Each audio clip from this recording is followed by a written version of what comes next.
महाराष्ट्र हळहळला. अतिशय बेदरपणे आणि माणुसकीला ताळीमा फासणारी ही हत्या बीड जिल्ह्याचे मस्साजोगचे सरपंच संतोष देशमुख यांची झाली. या हत्येमागचा मुख्य सूत्रधार आहे वाल्मिक कराड.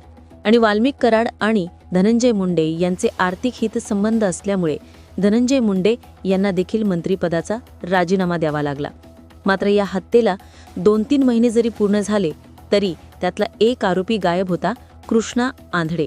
मात्र त्याच्याबद्दल आता वेगवेगळ्या गोष्टी कानी पडत आहे. अनेक जणांचे असे म्हणणे आहे की कृष्णा आंधळे यांचा खून वाल्मिक कराडने केला, आपला सबूत नाहीसा करावा, यासाठी आता वाल्मिक कराड कोणत्याही थराला जाऊ शकतो. मात्र घडलेलं प्रकरण इतकं वेगळं होतं, अतिशय बेदम. महाराष्ट्राच्या जनतेने त्या सरपंच संतोष देशमुख यांचे फोटो बघितले आणि मन अतिशय सुन्न झालं. माणुसकीला काळीमा फासणारी ही घटना या हरामखोर लोकांनी बीडमध्ये घडवून आणली. त्यांचे व्हिडिओ काढण्यात आले, फोटो काढण्यात आले. सरपंच पाणी मागायचे, मात्र त्यांच्या तोंडावर लघुशंका करण्यात आली. कुठेतरी मन वाचले, माणूस मेलाय का, असा सवाल नक्कीच उपस्थित करावा लागेल. त्यांचे फोटो व्हिडिओ व्हॉट्सअप ग्रुपवर शेअर केले. मोकारपंथी असे या व्हॉट्सअप ग्रुपचे नाव होतं, ज्यामध्ये 6 जणांनी संतोष देशमुख यांना कसं मारलं त्याच्या अनेक व्हिडिओ आणि फोटो त्या ग्रुपवर टाकण्यात आले होते. आणि व्हिडिओ बनवत असताना सुदर्शन घुले, त्यानंतर सुधीर सांगळे आणि प्रतीक घुले हे हसत हसत मारहाण करत असल्याचं यामध्ये त्या व्हिडिओमध्ये दिसलेले आहे. त्यामुळे यांच्यातला माणूस मेला होता का, असा नक्कीच सवाल उपस्थित करावा लागेल.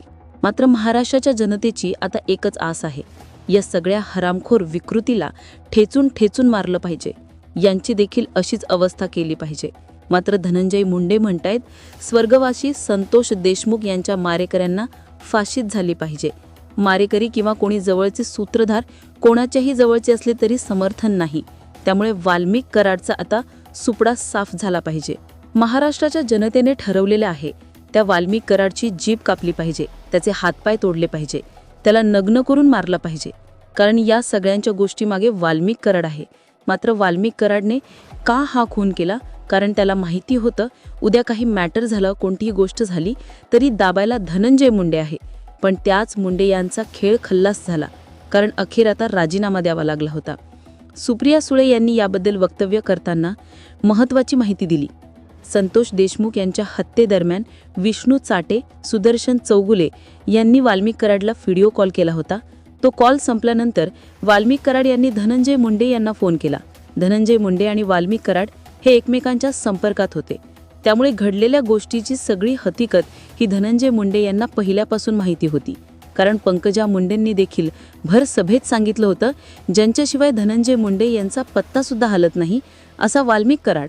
मग त्याच वाल्मिक कराड यांनी खून केला, मर्डर केला, तर याची पूर्वसूचना, पूर्व माहिती अगोदर धनंजय मुंडे यांना असणार. मात्र घडलेल्या गोष्टीबद्दल धनंजय मुंडे यांना माहिती असून सुद्धा मुंडे यांनी हालचाली का केल्या नाही? या खुनामागे धनंजय मुंडे सुद्धा आहे का, असा सवाल आता महाराष्ट्राला विचारावा लागेल. मात्र आता या हरामखोर विकृतीला देखील ठेचून ठेचून मारलं पाहिजे. कारण जोपर्यंत या हरामी लोकांना मारलं जात नाही तोपर्यंत पुन्हा दुसरा गुन्हा व्हायला वेळ लागणार नाही. कारण त्यांना कळून चुकेल, काही झालं तर आपले साहेब मेंटल सॉल्व करतील. त्यामुळे मित्रांनो, इतकी बेदम गोष्ट महाराष्ट्राच्या जनतेने पाहिली, इतकी भयानक गोष्ट होती की आत्तापर्यंत महाराष्ट्राने देखील